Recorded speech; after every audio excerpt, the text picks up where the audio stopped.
It's a mess in this attic. Lot going on, but there ain't no need to panic. Come on up and join, we getting wild, getting manic. Spitting truth for all you fanatics. Every week got something new to say. Ain't no filter, this shit coming straight from the brain. It's coming straight from the brain. Yeah, it's coming straight from the brain.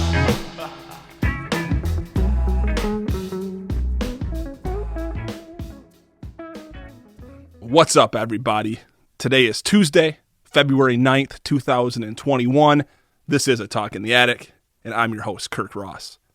Thank you for listening to this, our 92nd episode overall, or put another way, our third episode of Season 2. Like many of you listening, Jessica and I are big fans of the podcast Sword and Scale, one of the pioneering shows of the now massive true crime podcast industry, and we generally like it. I mean, graphic case details about sadistic psychopaths, what's not to like, right? But one thing that we laugh about every single time Sword and Scale comes on, the host refers to his new episodes with the season number he's currently in, combined with the total overall episode count. Here's an example. Rather than saying episode number 92 overall and our third episode of season 2, it would be, this is season 2, episode 92. Kind of implies that we've had 92 episodes in season 2, as if we don't see what's going on here, trying to grow the scale of your body of work by double dipping in the numbers? Or is it that you actually have released 175 episodes in season 7, Mike? And if it is the case that you've released 175 episodes in season 7, then why does it seem like we're always waiting around for you to release your new episode? My God, I'm feeling a little bit heated here, but I'm sorry. I can't take it anymore. If we can't trust our free podcast to reliably arrive on time, then who can we trust, you know? Which reminds me, while I have been making sure to hit my Tuesday and Friday cadence each and every week, I need to improve on my discipline so that I can now dial in having the episode released at a certain time each and every Tuesday and Friday. To that end, I've got a nice catalog of interviews all lined up that I'm editing in the background here, so future Friday episodes should drop consistently and on time. And if they don't, then there's only one person to blame. That's right, Donald Trump. It's Donald Trump's fault. I'm kidding. Of course, he's gone now on that big golf plantation in America's micropenis, Florida. And now we have to find someone new to blame for that which ails us. A lot of people, myself included, at times assigned more responsibility for our own mental health into the comings and goings of one single person, especially one as removed from my actual life as a DC political figurehead. I couldn't get my podcast out on time because a politician said this, and then other people said this, and when some people from high school wrote this on Facebook, maybe a relative texted me a warning of impending civil war. That's all on Trump. But wait a tick. As was the case during his presidency, the following is true still today. All of this is on us. Each of us has a responsibility to experience this one life that we have in whatever way we want to experience it. Easy for me to say, I know, but privilege aside, there is something to dive into here. Circumstances are not always ideal for the most positive day-to-day experience. Maybe money is tight. Maybe you're dealing with physical or mental health problems. Maybe you're being abused by someone even. And in a lot of our cases, we're being abused by ourselves. Maybe not abuse in a Fight Club, Tyler Durden punching the narrator kind of way, but we're often our own harshest critics. Ooh la la, I like where this one's heading. So let's dive into figuring out how I can conquer the most effective naysayer of all, me. Well, not exactly me. In your case, you. And in their case, them. You get what I'm trying to say here. Before I lose you, let's start the show.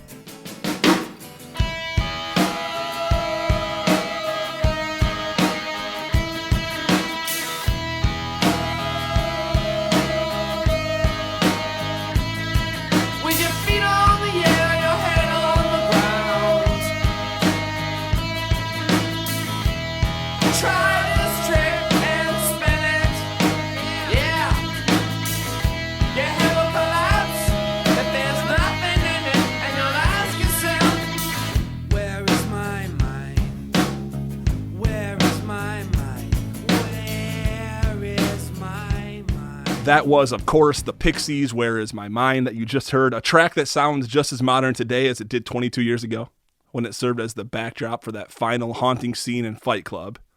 Just as modern as it did when it was released 11 years prior to that, back in 1988. It's a good jam. But before we pick up on this man versus himself or woman versus herself conflict that's brewing within each of us, let's first talk about a fun development that I've got going in the attic. I splurged on a 1-year subscription to an app called Voloco. Voloco. This is not an ad, by the way. It was something like $25 for the whole year of subscription. Simply put, Voloco is an autotune app. You know, for those moments in life where your natural voice is insufficient for the moment. You know what I'm talking about, people. Think back to a time you put together a perfect sales presentation, maybe. You covered it all. Revenue generation scenarios, profitability studies, market research. Oh, and you got some emotional appeal in there as well. But what's going to make these people sign the purchase order? You need a hook, damn it. Everybody needs a hook. You're my customer, and I would never steer you wrong. So please sign this PO, baby, and I'll send it along. And our workers will start making some parts to your exact specifications, exactly for your heart. Because what your heart needs is a home. Just like what your Nissan needs is some goddamn chrome. I mean, what purchasing agent in their right mind could turn down a sales pitch and auto-tune chorus? Okay, Jessica and I were in line this past weekend at a curbside pot dispensary when I stumbled upon this Voloco app. Almost instantly, it paid dividends. Let me explain how. We were in line to receive our legal marijuana at Grand Rapids' very own dispensary called Flourish, F-L-U-R-E-S-H. Fans of Aldous Huxley, imagine how Soma-esque this whole scene is. A cattle call of docile humans awaiting their weekly psychoactive provisions from a government-sanctioned distribution center. Really, Kirk? You're trying to make brave new world sidebars when you're already down an auto-tune sidebar? Sorry, it's just a side effect of the Soma. Anyway, we were patiently waiting for the confirmation text to come through, alerting us that our order would be ready. Of course, you can't get to the front of the line, not before that confirmation text. Otherwise, you're sent packing right through the back of the line. We were in our second full loop of this process when that text finally came through, and not a moment too soon, because we were coming up on the fulfillment guy for the second time anyway. Now, having had a solid 20 minutes with my new Voloco app, I was ready to share it with the world. The guy told us he'd be right back with order number 6C7XW and turned briskly to get back inside and grab the goods. "Hey, sir, what's your first name?" I yelled. He reluctantly replied, I'm Josh, in a manner that implied that he thought I might be a let me speak to your manager type. Maybe it was the boxy denim shirt. Maybe it was the side pony that was giving me this Karen vibe, but he copped to the Josh moniker anyway. "All right, Josh," I said, "I've got something special brewing for you, brother." He had no idea what I was talking about. I think he smiled, but who knows? His double mask made for a better door than a window. Okay, based on previous trips, I knew we didn't have much time between when Josh went inside and when he came back out with the goods, so I took the Voloco and put together the quickest jam I could for our provisioner. He emerged from the storefront right as I was finishing up the song. "Here we go, Josh. Hot off the presses," I said, using an idiom that was initially intended for print presses, but that kind of applies to the idea that vinyl records are also pressed, so it fit. Now, Josh was visibly excited. His eyes said what his mask was covering up. So I started in, hit play, and jammed it on the car stereo. Mr. Josh, please bring us a pot. And when you do, Josh, you'll be hot to trot. This place is called Flourish, but it should be called Fleur, Josh. This place is called Flourish, but it should be called Fleur, Josh. Not my finest work lyrically, but a nice gesture nonetheless. I could tell Josh appreciated it. His reaction, albeit a confusing one, said it all. "Dude, we're celebrating Black History Month here at Flourish." "I think you mean Fleur, Josh." And as part of Black History Month, each of us is handing out one $10 gift card to whoever we feel like deserves it that day. Oh no, I thought. I don't feel right getting a gift card for Black History Month from White Josh. I'm White Kirk. I frantically searched for an appropriate manner in which I could turn down these corporate reparations, but before I could, Josh continued. These are all gift cards to Black-owned Grand Rapids restaurants. So make sure you use it and support Black businesses. Well, okay. I guess it's less cultural appropriation-y once you get the whole spiel. But back to the point on hand. Just 20 minutes into my Veloco autotune app experience, and I was already cool enough to be mistaken as a Black dude. Thanks, Josh. Thanks, Flourish. Thanks, Fleur Josh. And thanks to 40 Acre Soul Kitchen in Grand Rapids for bringing great Black dishes to this all too often white bread culinary scene that is Grand Rapids, Michigan. So here's what we know about Veloco. It's a great tool for automotive chrome sales professionals. Okay. We also know it's great for earning culturally misappropriated gift cards. But how can I employ this beautiful technology for you, the listeners and the viewers? This has been the burning question of the past 72 hours.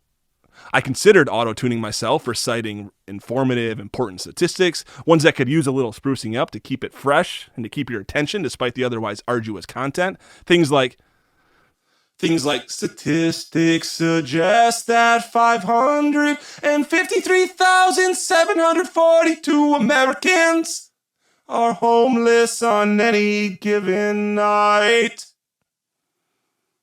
But that seemed like too tricky a tightrope walk between ironic and offensive. And if you don't see how this bit could lean offensive, then you should have listened to a few of these Myanmar headlines that I came across in Autotuned.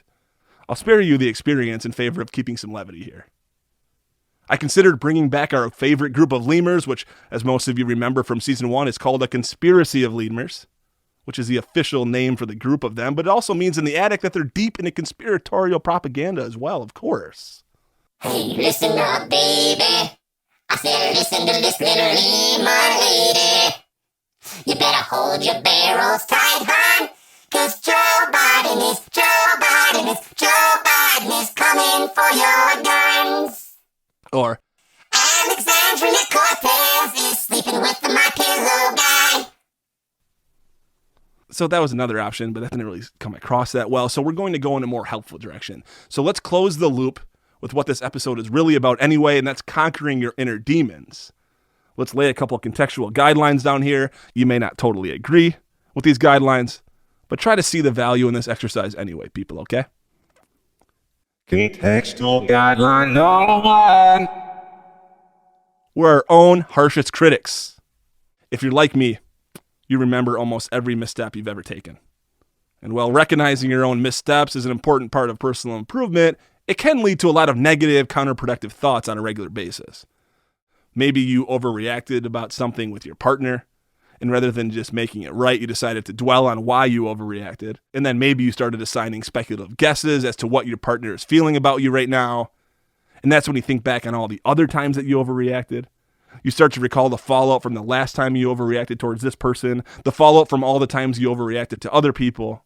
And as you're sitting here dwelling on how hard you failed this go around, you could have simply mended the situation. You could have apologized to your partner and stayed on the positive present side of things. So to repeat, we are our own harshest critics. Contextual guideline number 2. We ignore our darkest memories. When going through a dark period, okay, we rely on our ability to ignore the direness of the situation as a survival mechanism. Looking on the bright side of things is a great way to get through the dark side of things. But once we're through it, we often put the whole narrative to bed forever. We've all done this, right? Some event crops up and it totally changes us, throws us for a loop, might even make us question the very principles on which we stand. And what do?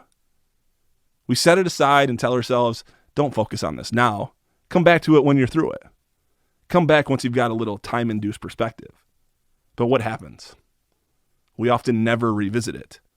At least not in any sort of constructive way, that is. Sure, we revisit the emotions of it, maybe when a new situation is reminiscent of the factors leading to the original trauma. But in that regard, we rely on these emotional recollections purely as excuses to avoid a similar experience in this new example. But we don't usually revisit the actual actions, the actual behaviors, the actual trends that we were personally responsible for to lead us there in the first place. It seems like it's too scary. Seems like it's too difficult to really confront the dark memories that changed us so drastically in our past. And why is that? Of course, we only consider the short-term discomfort of dredging up these old lessons, dismissing altogether the certain pain that will come by not dissecting these uncomfortable lessons. We ignore our darkest memories, and in doing so, they gain power. they gain strength. Contextual guideline number 3. If our pain gains power in the dark, then it loses power in the light. This brings us to a major theme of A Talk in the Attic, and that is, of course, openness. I've owned up to things on this podcast project that I had never discussed with anyone, sometimes not even with myself. I'm not suggesting that this is the healthiest order in which to do things, by the way, but nevertheless. And as I've learned each and every time, sharing something that I consider negative about myself helps me see them less as tragic flaws and more as areas for potential improvement. And the feedback I get mirrors this belief as well. I'm not as flawed as I think I am, or at least everyone else is as flawed as I am too.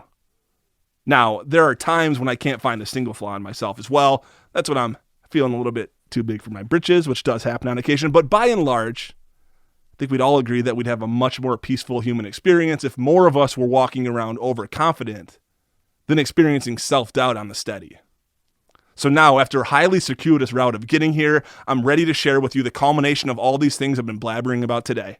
I've written a song, complete with autotune, of course, that shines a light on some memories that I've long avoided for fear that they'll still hurt too bad. As rapper Killer Mike of Run the Jewel says, we need to kill our masters. Killer Mike? Kill our masters? You're really focused on killing, mister. But he's right.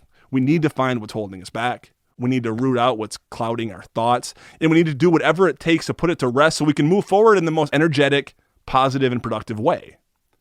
So in the spirit of killing your master, I present to you, as hot off the presses as you'll ever hear, a brand new song called Autotune, your autocrats. That's going to play us out, but afterwards, I urge you to find a way to autotune your autocrats, to shine a light on the hardest times, and in doing so, take back the power that is rightfully yours. Peace out, everybody. In darkness they rest. In light they perish. It's time to kill your masters, y'all. It's time to auto-tune. Auto-tune. It's time to auto-tune your autocrats. Nice buck teeth, Kirk. You look like a rabbit. Here, Mrs. Agner, it's my heart for you to stab it. You're a little chubby too, so don't get it twisted. You're not cute enough for Megan, my 7th grade sister. My 7th grade sister, yeah. Now it's 20 years later and my love life still astray. I've got my own divorce down with another one on the way. She looked at me and she said, I'm over this, I'm wary. We got to get divorced so that we can remarry. Oh, trying to find the words that are worthy of the moment, but I was crying too hard at this outlandish comment. Well, I'm in my friend's backyard trying to get stoned. He's filming the whole thing on his video drone. No, I won't divorce you, only to remarry. That's an expensive legal process that tends to get hairy. And stop it with the drone, David. The whirring hurts my brain. And now that it's auto-tuned, it'll never hurt again. It'll never, never, never, never auto-tune your autocrats. Auto-tune your autocrats. You gotta auto-tune your autocrats. Fast forward a couple more years, it's 2019. I'm doing well at work, but I'm running out of steam. Contradicting orders and office politics. And Fox News is all I'm seeing on the corporate TV sets, yeah. Hey Kirk, it's Human Resources. Meet me at Big B Coffee. And don't forget your badge, your cell phone, and definitely not your PC. Oh my god, I'm getting fucking fired at a motherfucking coffee shop. Oh! It's a crowded ass place to get your career head rush up. Oh! But I went and they said, with a completely straight face, sorry Kirk, we no longer can trust you at this place. Oh my god, I'm getting fucking fired at a motherfucking coffee shop. I would have ordered something way much bigger if I knew this was my last stop on the corporate card. In that case, I'll have a chai latte, the 64-ounce refillable one with the redo bug, the reusable fucking mug. Can I do that? No. We're not gonna cover that. Sit your ass down, gotta talk where you went wrong. We got a severance, you can't talk about it, don't sing about it. Definitely gotta auto-tune your autocrats. You gotta AUTO-tune your autocrats, yeah. AUTO-tune, AUTOCRATs, yeah. You gotta auto-tune your autocrats, you gotta auto-tune your autocrats. Keep killing your masters, keep building up a hearse. And with those old dark clowns that disappear with every verse, auto-tune your auto-tune, auto-tune, auto-tune, auto-tune your autocrats, auto-tune your autocrats, auto-tune your autocrats, auto-tune your autocrats, auto-tune, auto-tune those auto-fucking autocrats. Come on, Dabba, come on, baby, come on.